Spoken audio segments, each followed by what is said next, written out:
Hello po mga kabukid, yan na naman po. May baha na naman po sa amin, no? Konting ulan lang po. Ang bilis talagang bumaha rito sa may pinitanan namin. Yan, no?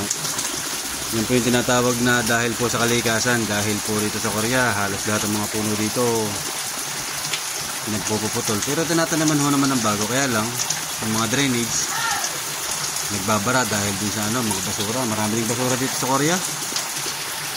Sobrang ano din dito ng basura. Paano kaya to? Babasa yung bota ko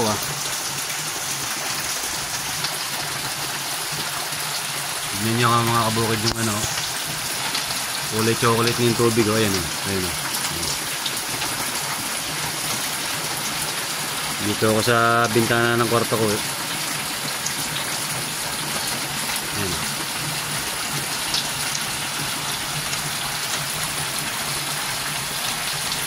Okay mga kabukid, hanggang dito na lang. Bye bye. Ingat po lagi.